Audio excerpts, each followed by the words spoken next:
Get comfortable with English and enjoy the process of learning. This is your English listening practice podcast to help you learn and improve naturally. Hi everyone, and welcome back to English Tips and Tricks. I'm Emily, and I'm Liam. Today we're going to dive into another very useful episode, Common English Phrases for Daily Life. You might wonder why we focus on phrases and why they are so important. Well, learning complete phrases instead of just single words helps you speak more naturally, understand the context better, and sound like a native speaker almost effortlessly. That's right, phrases are really helpful in real conversations. They stick in your memory and make chatting with friends, ordering coffee, or even getting around a new city much easier. And for anyone new here, this is English in Comfort, the place where you can learn English while you relax, lie down, or even while you sleep. No pressure, no stress, just natural English and interesting topics. So get comfortable, grab your tea, and let's explore these daily English phrases together. Okay, let's start with the first phrase. How's it going? You've probably heard this a lot, right? But what does it really mean, and how do you answer it? It's super common and a casual way to ask how someone is doing, but less formal. You would use it with friends, family, or even coworkers you feel comfortable with. For example, if you're walking down the hall at work and see a coworker, you could say, "Hey, how's it going?" It's just a friendly way to check in. If someone asks you that, you could say something like, "It's going well, thanks," or "Pretty good, just a bit busy." It all depends on the situation. Let's try it. Liam, how's it going? Not bad, just thinking about lunch. You? Same, I'm starving. Let's move to the next phrase. I'm just chilling. I love this one. It means you're relaxing or taking it easy. Maybe you're watching a movie, reading a book, or just enjoying some quiet time. So if someone asks what you're doing on a Sunday afternoon, you could say, "I'm just chilling at home." It's a simple way to say you're not doing anything too busy or stressful. It's the opposite of saying, "I'm running around like crazy." For example, "Hey Emily, what are you up to this weekend?" "Not much, just chilling. Maybe watch a movie or read." You? Same, probably binge watching something. Next phrase. Grab a bite. This one's great when you're hungry, but don't have time for a full meal. Like if you're at work and it's lunchtime, but you only have 20 minutes, you could ask a coworker, "Hey, wanna grab a bite at the cafe downstairs?" Or if you're running errands and need a quick snack, you might say, "I'm gonna grab a bite before I head home." Example, "Hey Emily, I'm starving. Wanna grab a bite?" "Sure, but not pizza again." Fine, salad it is." Let's move on to the next phrase. Call it a day. This is great when you're ready to stop working or finish an activity. For instance, if you've been working on a project for hours and you're tired, you might say, "I think I'm going to call it a day." It doesn't have to be just for work. If you've been cleaning your house all afternoon and you're exhausted, you could say, "I'm calling it a day." It's a way to say you're done for now. Example, "Hey Emily, it's 5 p.m. Should we call it a day?" "Yeah, let's. I'm wiped, but before we do, let's talk about the next phrase. Take a break. This means to pause what you're doing and rest for a bit. If you've been studying for hours, you might say, "I need to take a break." Or if you're at work and feeling overwhelmed, you could tell a coworker, "I'm going to take a quick break." Example, "Hey Emily, I've been editing this video for 3 hours straight. Mind if I take a break?" Go ahead, just don't take 3 hours. Now, the next phrase, run errands. If someone asks what you're doing this afternoon, you could say, "I need to run some errands." This is all about completing small tasks or chores, usually outside the house, like going to the bank, picking up dry cleaning, or buying groceries. It's a way to say you've got a bunch of little things to do. Example, "Hey Liam, what are you up to this weekend?" "Not much, just running errands. Got to hit the grocery store and the post office." You? Same. Next up, keep in touch. This means staying connected with someone, even if you don't see them often. When you're saying goodbye to a friend or coworker, you might say, "Let's keep in touch." It's a way of saying you want to stay in contact. It's especially common when someone is moving away or changing jobs, like, "It's been great working with you. Let's keep in touch." Example, "Hey Emily, I'm moving to another city next week." "Oh no, well, let's keep in touch." "Okay, definitely. I'll send you postcards." Now let's talk about in a hurry. This means you're rushing or don't have much time. Like if you're late for work and someone stops you to chat, you might say, "Sorry, I'm in a hurry." Or if you're running to catch a train, you could say, "I'm in a hurry. Can we talk later?" It's a polite way to say you're busy. Example, "Hey Emily, can you help me with this real quick?" "Sorry, I'm in a hurry, gotta catch my bus." Fair enough. Next phrase, pick up. This has a few meanings, but the most common one is to collect something or someone. Like, I need to pick up some groceries, or I'm going to pick up my friend from the airport. It's super practical. For example, if you're at the store, you might say, I'm just here to pick up a few things. Example, hey Liam, can you pick up some milk on your way home? Sure, but only if you promise not to drink it all in one day. Deal. Let's keep going. Next up, just in case. This means being prepared for something that might happen, even if it's not certain. If it looks like it might rain, you might say, I'm going to bring an umbrella just in case. It's like having a backup plan. It's a very useful phrase. For example, if you're going on a trip and you're not sure if you'll need a sweater, you could say, I'll pack one just in case. Example, hey Emily, should I bring snacks to the meeting? Yeah, just in case it runs long. You know how those meetings can be. Good call. Now let's talk about get things done. It's a great way to say you're focused and determined. Like, I'm going to stay late at the office to get things done. This one's all about being productive and accomplishing your tasks. Like, if you have a lot of work to do, you might say, I need to get things done today. Example, hey Liam, what's your plan for the weekend? I've got a ton of errands and work to catch up on. Gotta get things done. Sounds like a fun weekend. Oh, it'll be a blast. Next, catch up. This has a couple of meanings. The first is about reconnecting with someone. Like, if you haven't seen a friend in a while, you might say, we should catch up soon. A way to say you want to hear what's been going on in their life. Like, let's grab coffee and catch up. Example, hey Liam, we haven't talked in ages. We should catch up soon. Definitely. How about next week? Sounds good. The other meaning of catch up is about getting back on track with something you've fallen behind on. Like, if you've been sick and missed a lot of work, you might say, I need to catch up on my emails. Or, if you've been too busy to watch your favorite show, you could say, I need to catch up on the latest episodes. Example, hey Emily, have you caught up on that new series yet? Not yet. Too busy getting things done. Priorities, Emily. Priorities.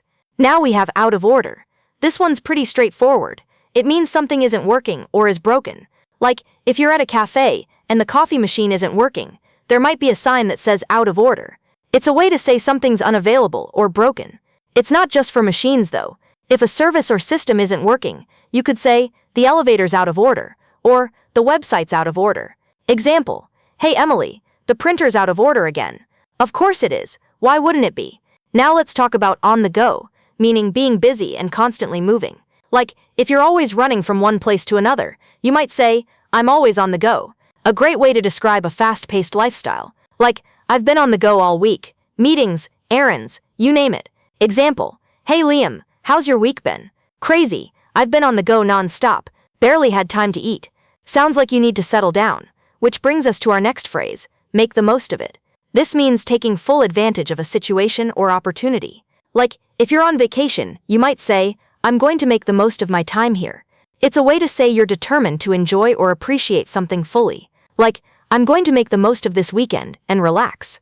Example, hey Emily, the weather's nice today. Let's make the most of it and go for a walk. Good idea. I could use some fresh air.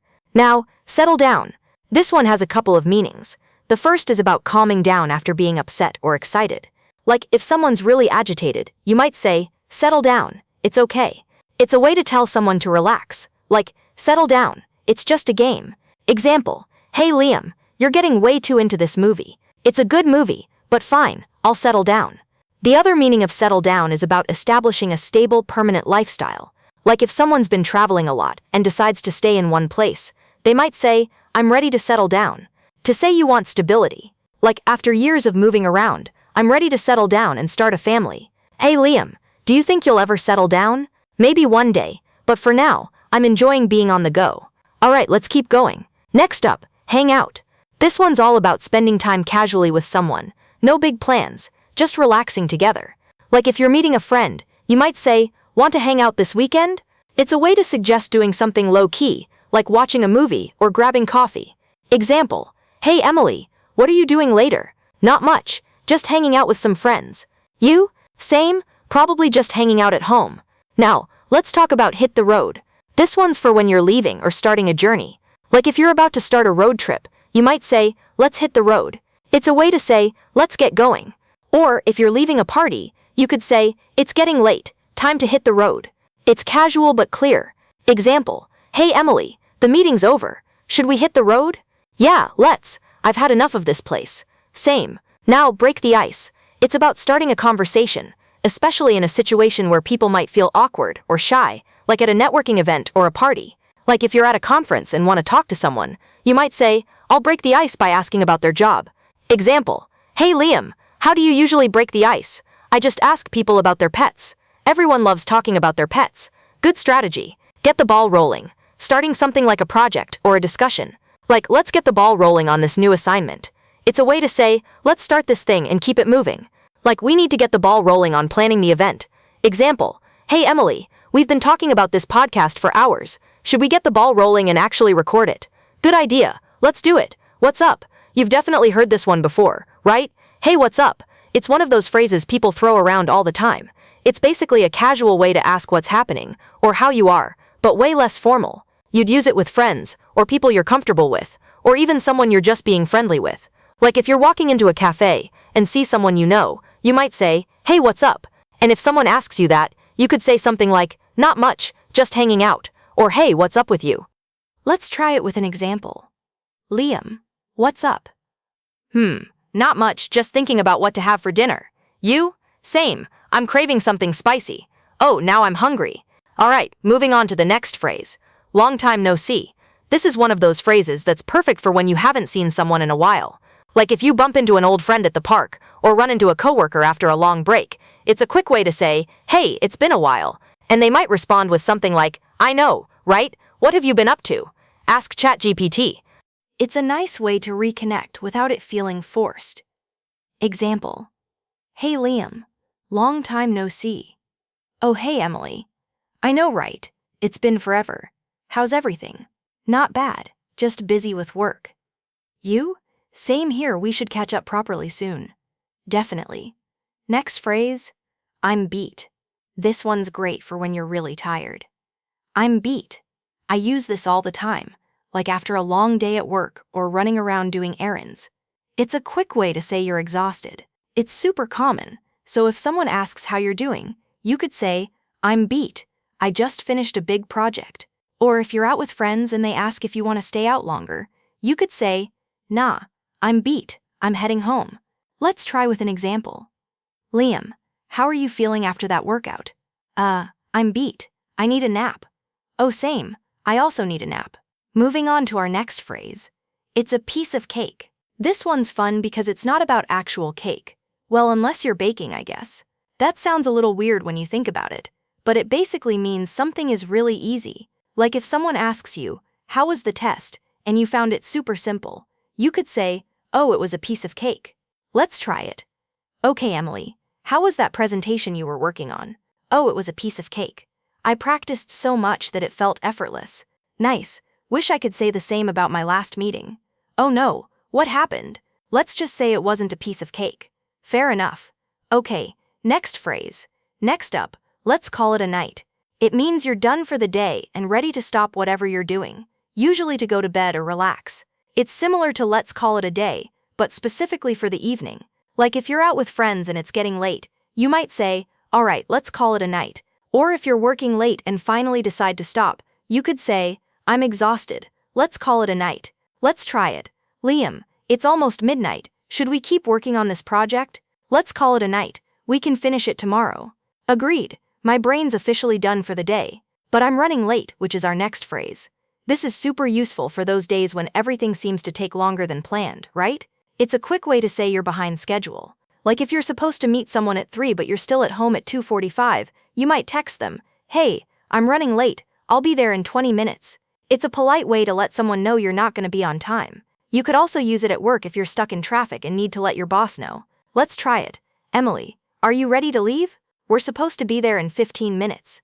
Oh no, I'm running late. I just need to grab my bag and then we can go. All right, hurry up. I'm coming. Now to our next phrase.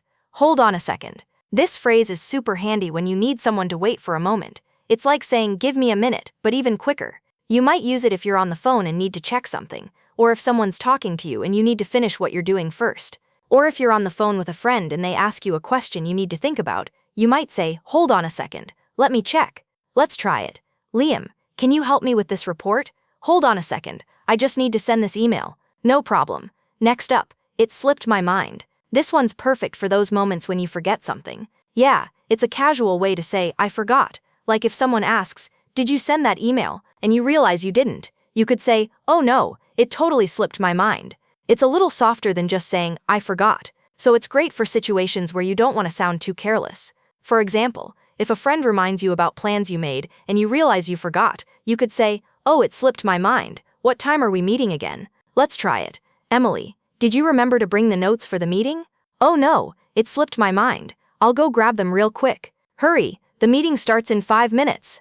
All right. Next, we have, I'm all ears. This is great for when you're ready to listen to someone. For example, if a friend says, I need to talk to you about something, you could say, sure, I'm all ears. It's like saying, I'm listening, but with a little more enthusiasm. Let's try it. Emily, I have an idea for the next video. Oh, I'm all ears. What is it? What if we do a video on English phrases for traveling? That's a great idea. Let's plan it out. Perfect. All right, let's move on to our next phrase. It's on me. This is used when you want to treat someone. It's like saying, I'll pay for this. You might use it when you're out with friends or coworkers and want to cover the bill. For example, if you're at a cafe with a friend and you want to pay for their coffee, you could say, don't worry, it's on me. Let's try it with an example.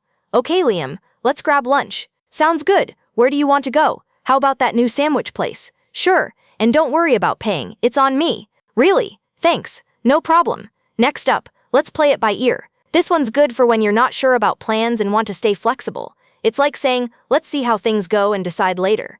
You might use it if you're not sure what time you'll be free, or if the weather might affect your plans. For example, if a friend asks, what time should we meet tomorrow? And you're not sure, you could say, let's play it by ear, I'll text you in the morning. Or if you're planning to go to the park but it might rain, you could say, let's play it by ear and see how the weather looks. Let's try it. Emily, do you want to meet up after work? Sure, but I'm not sure what time I'll be done. Let's play it by ear. Sounds good, just let me know. The next phrase is, I'm feeling under the weather.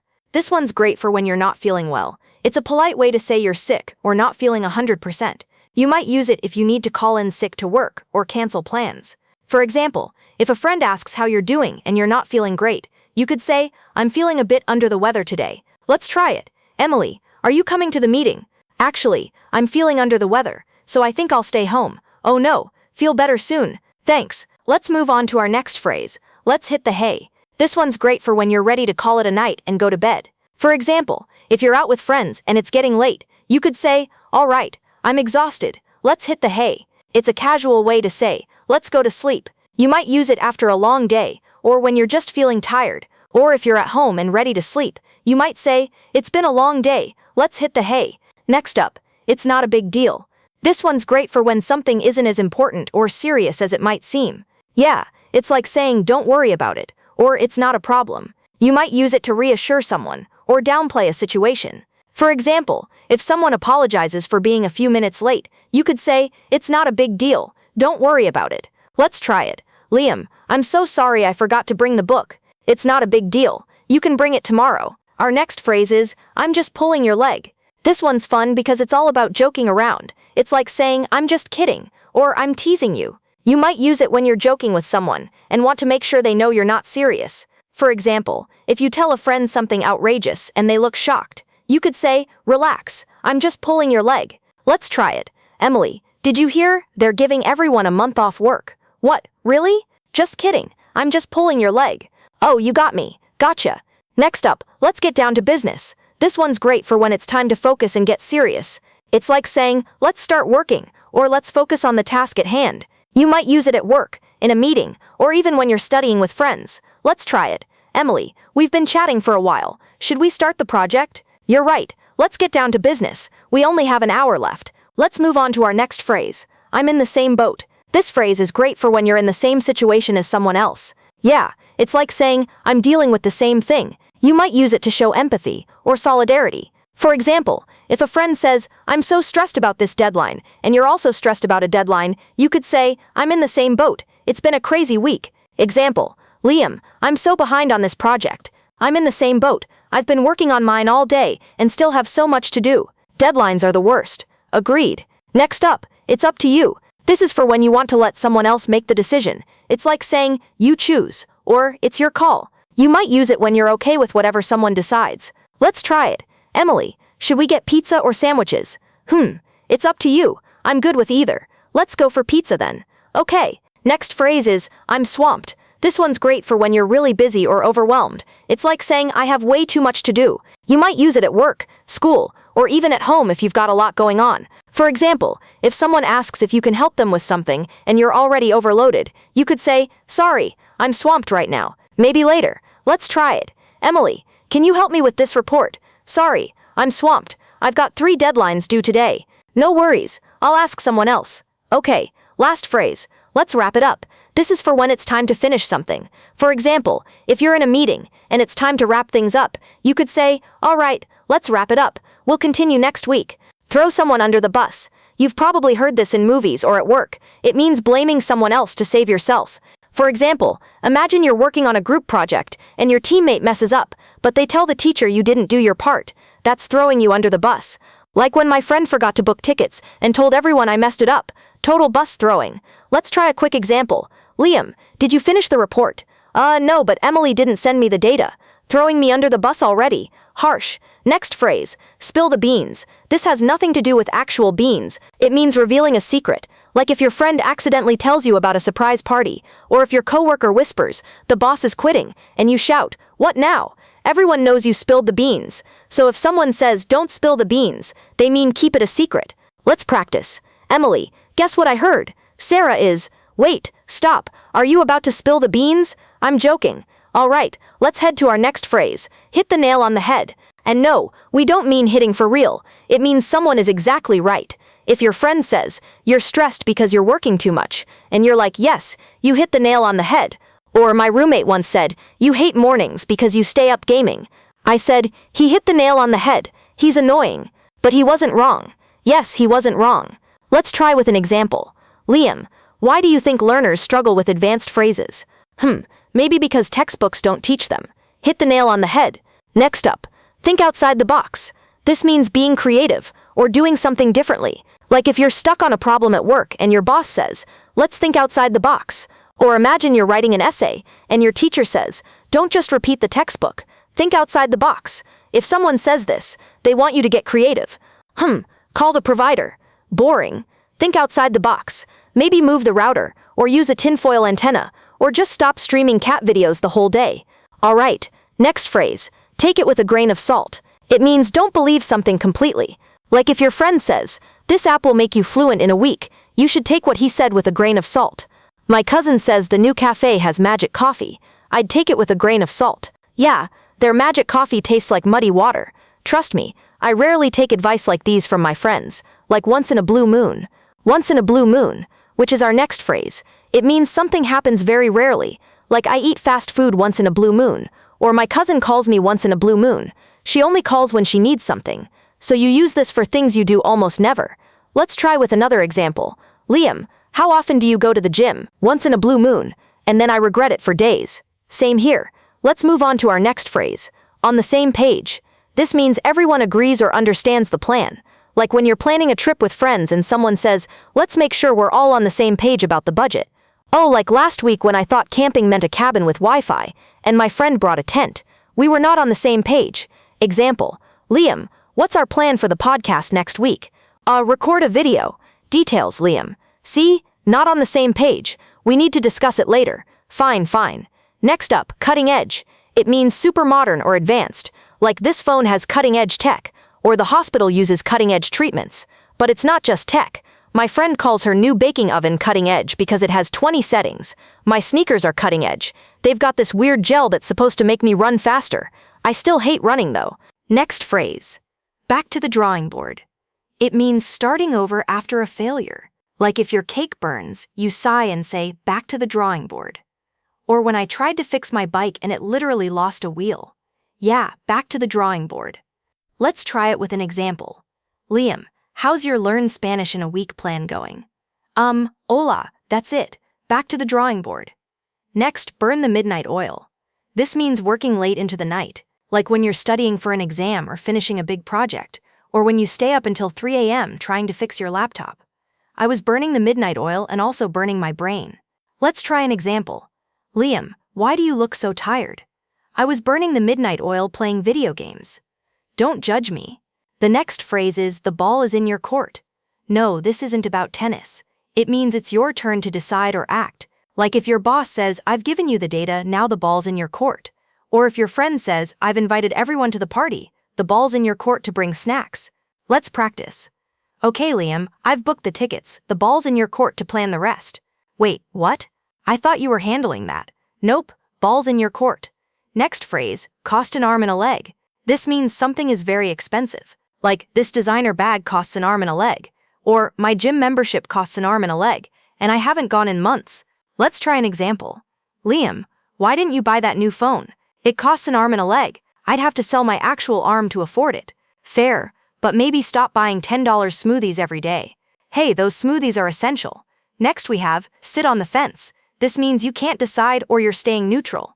Like when your friends ask, pizza or burgers? And you say, I don't know both. You use this when you're undecided. For example, I'm sitting on the fence about which movie to watch. Or, my boss is sitting on the fence about the new project. He can't decide if it's worth it. Next up, bite the bullet. This means doing something difficult or unpleasant. Because you have to, like going to the dentist or having an awkward conversation. Use this for things you've been avoiding.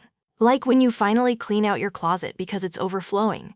You don't want to, but you bite the bullet and just do it. Let's try an example. Emily, have you told your cousin she can't borrow your car anymore? I'm biting the bullet this weekend. In a nutshell, this means summarizing something in a few words. Like in a nutshell, the movie was about love, robots, and explosions. Or in a nutshell, my weekend was laundry, Netflix, and too much coffee. Or in a nutshell, the diet plan failed because of cookies. Use this to keep things short and sweet. Take it easy. This phrase is good for when someone is stressed, rushing, or working too hard.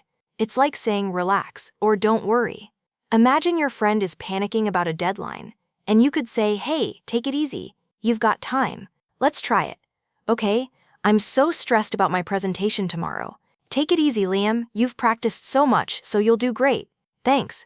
All right, next phrase. That's a win-win. Use this when everyone gets something good. Like if you and a friend agree to share dessert, you both get to try 2 flavors. Or at work, if we finish early, we can leave early. Win-win. Let's practice. Liam, if I cook dinner tonight, can you clean the kitchen? That's a win-win. I hate cooking and you hate cleaning. Let's head to our third phrase. You're spot on. This means you're exactly right. It's a fun, natural way to agree with someone. For example, Liam, I can guess your favorite Disney movie correctly. It is The Lion King. You're spot on. How did you know? Let's try with another example. Liam, guess how many coffees I drank today? 3. You're spot on. Next up we have, it's not my cup of tea. This is a polite way to say you don't like something. Imagine you're offered food, a book, or an activity you're not into. No need to be rude. You could just say, it's not my cup of tea. Let's try it. Emily, did you see that new horror movie? Horror movies aren't really my cup of tea. You know I prefer comedies. All right, next phrase. That's the last straw. This phrase is for when you've had enough. When something small finally makes you lose patience, like your internet crashes again after a terrible day. For example, at work, first the printer broke, then the meeting was canceled, now my computer froze. That's the last straw. Imagine, I was late and was waiting in line forever for my coffee, and someone cuts in front. Seriously, that's the last straw. I would just leave. Next up, we have the phrase, hang in there. This is how you encourage someone who's struggling. Think of a friend studying for exams or working late. For example, I know work is stressful, but hang in there. Friday's almost here. Let's try it. I've been studying for 5 hours straight. Hang in there, just one more chapter. Or take a rest. Next phrase, I'm on it. This is what you say when someone asks you to do something, and you want to show you'll handle it right away. Imagine your boss says, can you send the report by noon? You reply, I'm on it. Let's try with an example. Can you pick up milk on your way home? I'm on it. Need anything else? Bread? Eggs? I know, that's it. Next up, break a leg. This doesn't literally mean breaking a leg. It's a fun way to wish someone good luck, especially before a performance, exam, or big event. Let's try it. I have a job interview tomorrow. I'm so nervous. Break a leg. You've prepared so well. Thanks, that actually helps. Next phrase. What do you have in mind? Use this when you want to ask someone for their idea or plan. It's like saying, tell me your thoughts, like when someone asks you, let's do something fun this weekend, and you ask them, sure, what do you have in mind? Let's try it. I think we need a new marketing strategy. What do you have in mind? Should we try social media? Next phrase. It's a no-brainer. This means something is so easy to decide, you don't need to think hard. Like choosing cake over broccoli, or choosing horror movies over comedies. Let's try it. Liam, coffee or tea this morning? Coffee. Always coffee. It's a no-brainer. You're right. Next, I'll sleep on it. This is how you say, I need time to decide. No rushing. Just let it rest. Let's practice. Want to try skydiving this weekend? Ask me again tomorrow. No pressure. Next phrase. That rings a bell. Use this when something feels familiar but you can't quite remember, like a movie title or a name. For example, have we met before? Your face rings a bell. Have you heard of the word serendipity? That rings a bell. It means happy accidents. Oh, right. Let's move to our next phrase. Go the extra mile. This means putting in more effort than expected, like staying late to help a friend move, or adding bonus details to a project. The client loved your report. They said you included extra charts. I wanted to go the extra mile. Glad they noticed. Next phrase. Cut corners. Cut corners is the opposite of go the extra mile. It means doing something cheaply or quickly, but badly, like using tape instead of glue to fix a shelf. Next phrase, which I really like using. Let's cross that bridge when we come to it. Use this to say, we'll deal with that problem later. No need to stress now. For example, someone asks, what if it rains during our picnic? You could say, let's cross that bridge when we come to it. The forecast looks good. Let's try it. What if our flight gets delayed? Let's cross that bridge when we come to it. Pack first, worry later. Next common phrase that's used in daily life is let's face it. This is how you start an honest but maybe uncomfortable truth. For example, at work, you may say, let's face it, the deadline's too tight, we need more help. Let's face it, I'm never waking up at 5 a.m. to jog. True, try 7 a.m. maybe. Next phrase, I'm on the fence. It means you're unsure about a decision, like choosing between pizza or pasta, or two job offers. It's good for indecision. For example, should we go hiking or stay home? I'm on the fence. Let's try it. Liam, pizza or sushi? I'm on the fence. Both sound amazing. Next, let's shake on it. This is how you informally agree to something, like splitting chores. You cook, I'll clean. Let's shake on it. Let's practice. I'll help you move Saturday if you help me fix my bike Sunday. Deal? Let's shake on it. Next common phrase, it's up in the air. Use this when plans are uncertain or not finalized yet, like weekend plans or project deadlines. For example, will the meeting happen Friday? It's still up in the air. Or on travel, our flight might be delayed. Everything's up in the air right now. All right, last phrase, I'm running on fumes. This means you're exhausted, like a car with no gas left. For example, I stayed up all night studying today. I'm running on fumes. I've been traveling for 12 hours, totally running on fumes. Let's try it. You've been working all day. I'm running on fumes, but just 10 more minutes. I'm almost done. Take it easy, Emily. And that's it. Thank you for joining us today. If you found these daily life English phrases helpful, share this episode with a friend. These everyday phrases will help you feel more confident in daily conversations. If you want more listening and speaking practice, hit subscribe so you won't miss an episode. Thanks for listening, everyone. Keep practicing, keep learning, and take care.